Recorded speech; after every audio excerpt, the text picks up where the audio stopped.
రెండింటినీ జాగ్రత్తగా ముందుకు తీసుకెళ్తున్నట్టు తరుణం ఇవాళ 7,50,000 కోట్ల అప్పులో ముంచి రాష్ట్రాన్ని ఫలాయనం చిత్తగించిన కేసీఆర్ ఫామ్ హౌస్కి పరిమితమైతే ఆనాడు తనకు తాను సూపర్ స్టార్గా చెప్పుకునే ఇంగ్లీష్ హిందీ అనర్గళంగా మాట్లాడే సత్తా ఉందని చెప్పుకునే కేటీఆర్ ఐటీ పరిశ్రమల శాఖ మంత్రిగా ఈ రాష్ట్రానికి 10 ఏళ్లుగా మంత్రివర్గంలో ఉండి గొప్ప విభజనకర్త అని చెప్పుకున్న కేసీఆర్ ముఖ్యమంత్రిగా ఉండి తెచ్చిన పెట్టుబడులు ఎంత అని ఒక్కసారి ఆలోచిస్తే తెలంగాణ ప్రజలకు తెలవాల్సింది 10 ఏళ్ల కాలంలో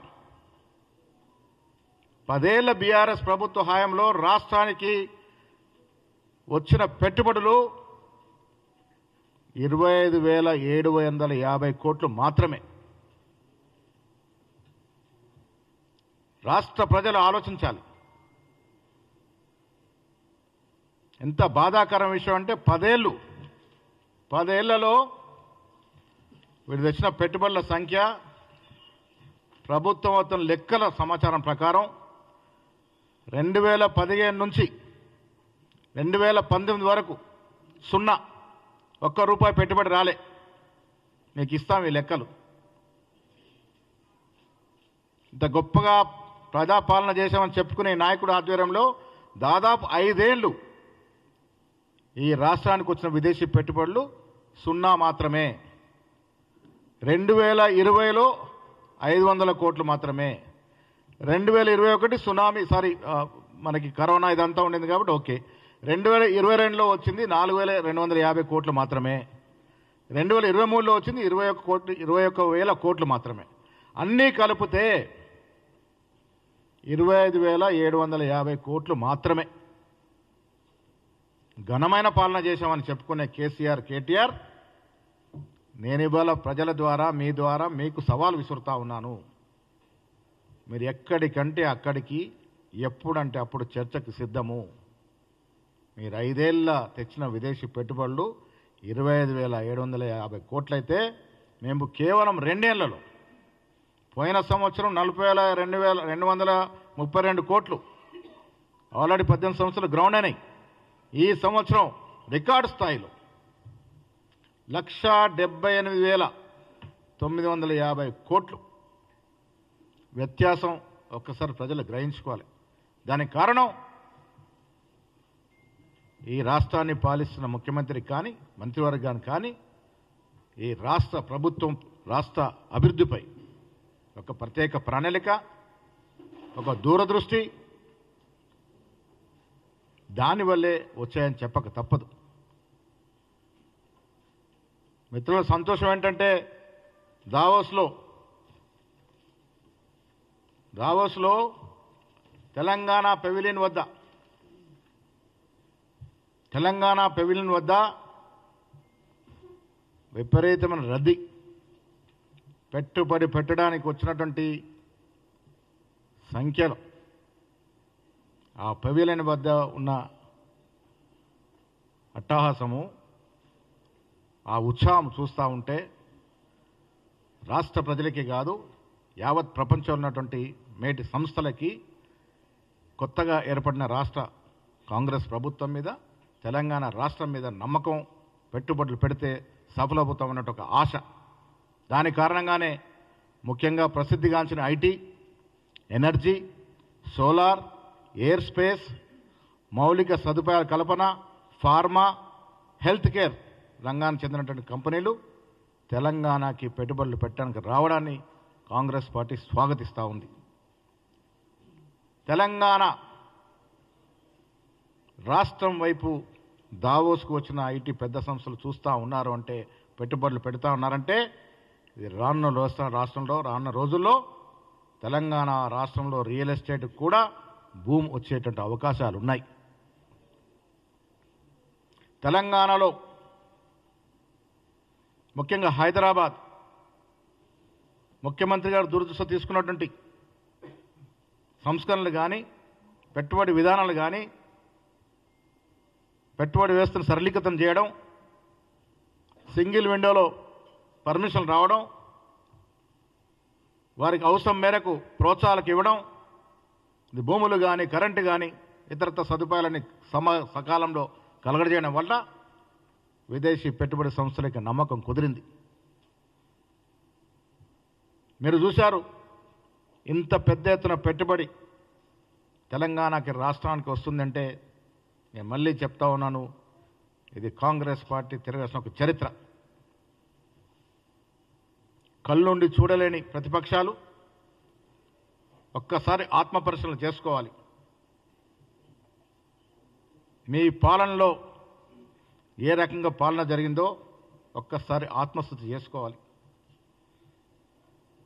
ఆనాడు ముఖ్యమంత్రి కేసీఆర్ కూడా కేవలం ప్రజల్ని మభ్యపెట్టడం, ఆచరణ సాధ్యంగాని మాటలు చెప్పడం, వాగ్దానాలు చేయడం, 10 ఏళ్ళు కాలయాపన చేశారు తప్ప ఈ విధంగా రాష్ట్రం మీద ఎప్పుడు కూడా దూరదృష్టితో పనిచేయలేదు.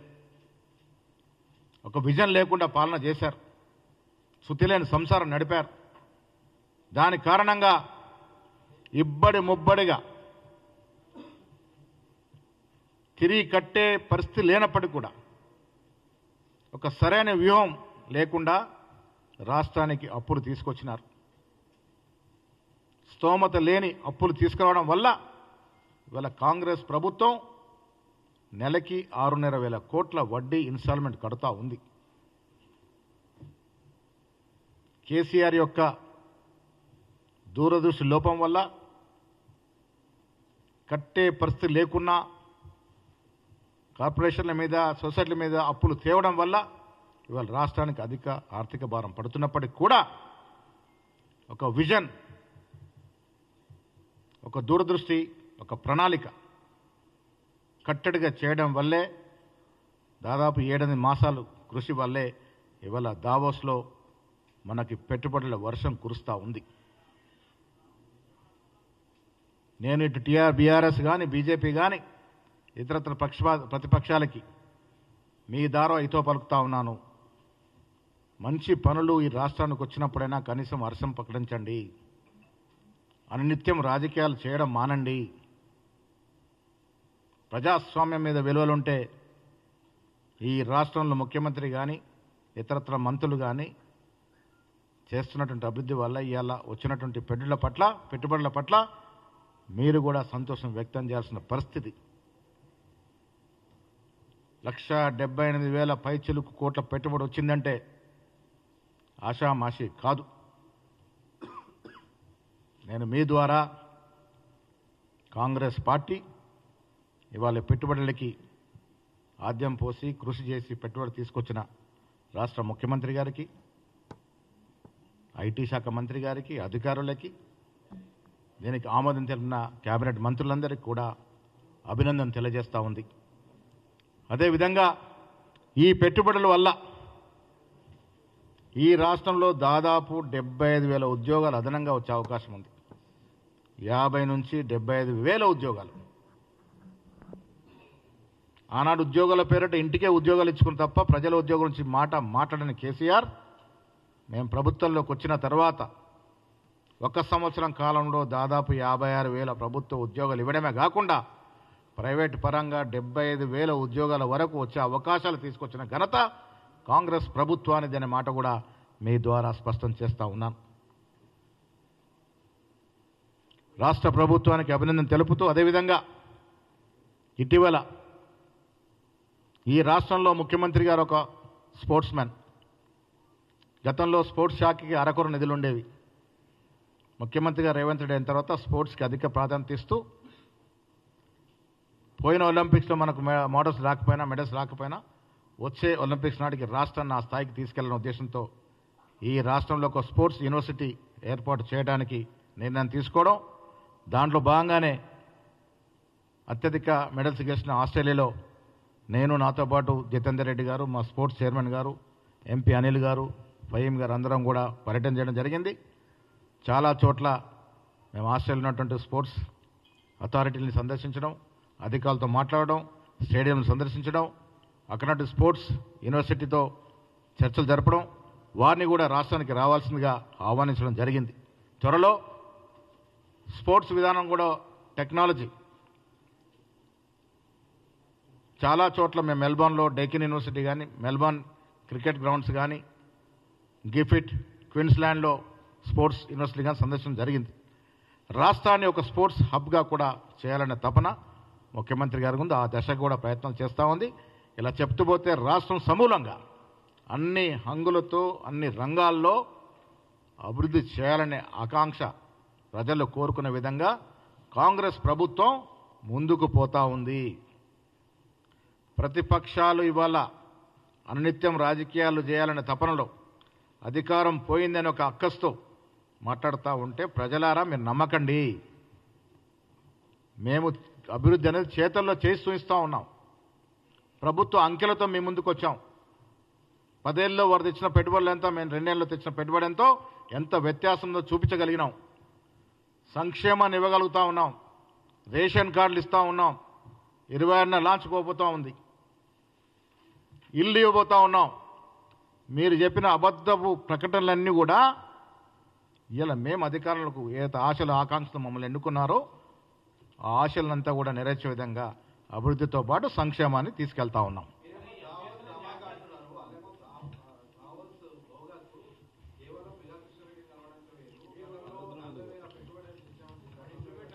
అంతా దానికి రాజకీయాలు ఉన్న ఒక వ్యక్తి 1,75,000 కోట్లు పెట్టుబడి రాష్ట్రానికి వస్తుంటే హర్షించాల్సిన స్థితిలో ఉండి ఇంత చౌకబారు విమర్శ మెగా కృష్ణారెడ్డి ఉన్న దాన్ని డైవర్ట్ చేసే ప్రయత్నం మీద చేస్తూ ఉన్నారో.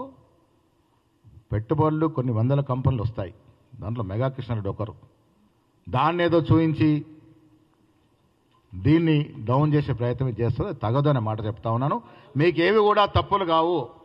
అంకెలతో సహా ఏ కంపెనీ ఎంత పెట్టుబడులు పెడుతుంది ఎంఓయూతో సహా మేము ముందుస్తూ ఉన్నాము. 100%. లాస్ట్ టైము నేనేమంటున్నాను, లాస్ట్ టైం ఏదైతే ఎంఓయూ చేసుకున్నామో 18లో 17 కంపెనీలు పనులు ప్రారంభించినాయి. ప్రతిపక్షాల కళ్ళుండి రాగలిగితే పోయి చూసి అక్కడి నుంచే మిమ్మల్ని కూడా పిలిచి మాట్లాడుకోగలరు. అన్నీ కూడా లాంచ్ అవుతూ ఉన్నాయి. ఎక్కడెక్కడ కూడా కేసీఆర్ లాగా కేటీఆర్ లాగా అబద్ధాలనే పరిస్థితి మాకు లేదు. అంకెలతో సహా ఎంఓయూలు సర్టిఫికెట్తో మేము ముందున్నాము. వాస్తవాలే మాట్లాడుతూ ఉన్నాము. ఇలా వాస్తవాలు రాష్ట్రం అభివృద్ధి జరుగుతుంది కాబట్టి మిమ్మల్ని మొత్తానికే ప్రజలు మర్చిపోతారని భయపడి చిన్న చౌకబారు విమర్శలు చేయడం అనేది తగదు.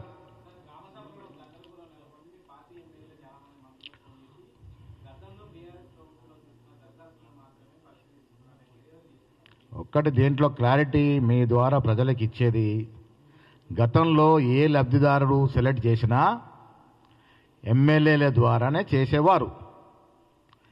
ఎమ్మెల్యేలని ఒక సామ్రాజ్య శక్తులుగా కేసీఆర్ చూసినాడు. ఇలా మా ప్రభుత్వ పాలసీ ఇది టీఆర్ఎస్ వాడా, బీఆర్ఎస్ వాడా, కాంగ్రెస్ వాడా, బీజేపీ వాడా చూస్తలేము. అట్టడుగున అతి నిరుపేదవాడు ఎవడుంటే వాడికి లబ్ధి చేకూర్చాలని. ఇప్పుడు కాంగ్రెస్ కార్యకర్తలు నిరుపేదలు ఎవరిని ఉంటే, కాంగ్రెస్ కార్యకర్తలు సూచించిన వాళ్ళు నిజంగా అర్హులు ఉంటే వారికి కూడా వస్తాయి. ఇది పార్టీల తంతుగా పంచే కార్యక్రమం కాదు.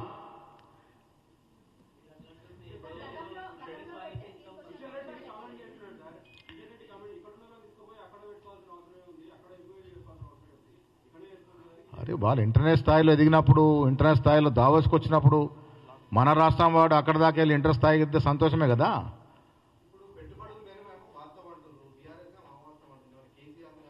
నేను అందుకే చర్చకు పిలుస్తూ ఉన్నాను. నేను మీ ద్వారా పెట్టుబడుల విషయంలో చర్చకు సిద్ధము. నేను మా ఐటీ మంత్రి గారు వస్తాము.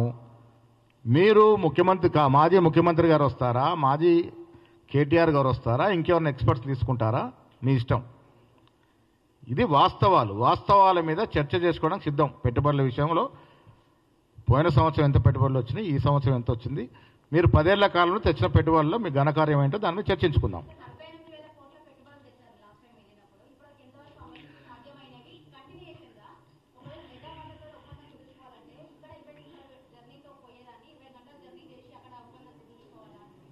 మెగా కృష్ణారెడ్డి గారు ఇంటర్నేషనల్ పరంగా వచ్చినప్పుడు, ఇప్పుడు ఇన్ఫోసిస్ ఉంది. ఇన్ఫోసిస్ పెద్ద సంస్థకు దావోస్కొచ్చి అమెరికా కూడా ఒప్పందం చేసుకుంటుంది.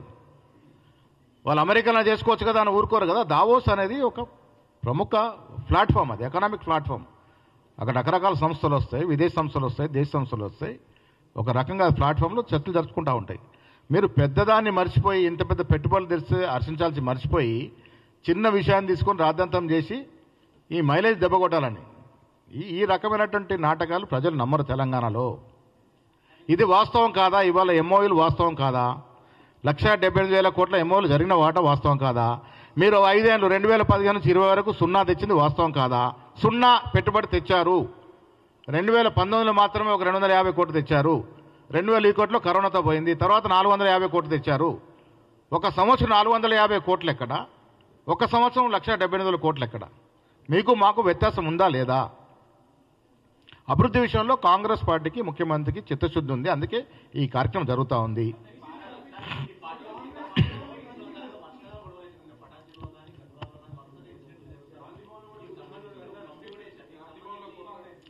ఇప్పుడు మా పార్టీలోకి ఎక్కడైతే ఎమ్మెల్యేలు చేరినారో అక్కడ పాత కొత్త కొంత ఇబ్బంది ఉన్నమాట వాస్తవము. ఆ ఇబ్బందిని తొలగించేందుకే నిన్న కమిటీ వేశాము. కమిటీ అంతా స్టడీ చేసి వాస్తవాలను ఇస్తుంది. దాని తర్వాత ఏ చర్య తీసుకోవాలో దాని మీద స్పందిస్తాం.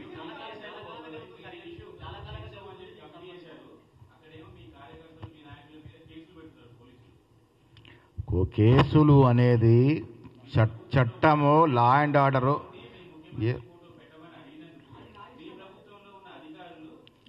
అందుకే ఇప్పుడు మీరు చెప్పే విషయాలు, నా మదిలో ఉన్న విషయాలన్నీ కూడా మా కమిటీకి చెప్తాము.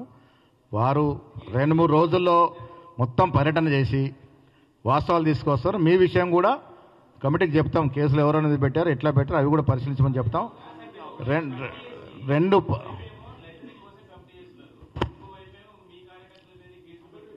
అది కూడా కేసులు, అది కూడా చారి గారు ఒకవేళ కేసులు పెట్టుంటే, అక్రమంగా కేసులు పెట్టుంటే అది కూడా రివ్యూ చేస్తాము. అదే ఆ కేసును కూడా రివ్యూ చేస్తాము. అందుకే ఆ కేసు కూడా రివ్యూ చేస్తాము. మీకు 3-4 రోజుల్లో పరిష్కారం దొరుకుతుంది.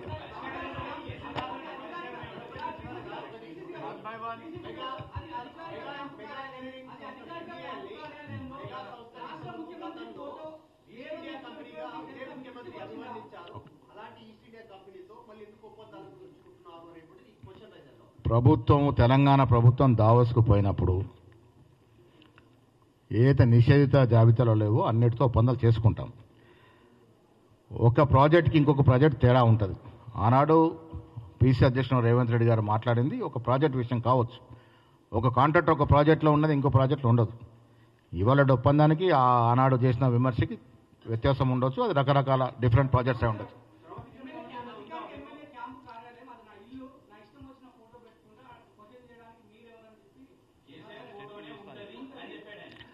దాని మీద కూడా తీవ్రంగా పరిగణిస్తున్నాము. ఆయన అన్న మాటలు కూడా, ఎమ్మెల్యే గారు అన్న మాటలు కమిటీ పరిశీలిస్తుంది. ఎమ్మెల్యే కార్యాలయం మీద దాడి చేసిన పరిస్థితిని కూడా కమిటీ పరిశీలిస్తుంది. 3-4 రోజుల్లో దీని మీద పరిష్కారం దొరుకుతుంది.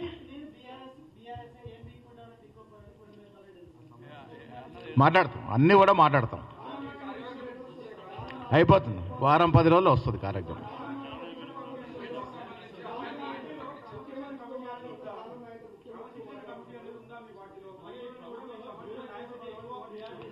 మా కమిటీకి 3వ కన్నుంది. అన్ని చూస్తూ ఉన్నాం, అన్ని పరిశీలిస్తూ ఉన్నాం.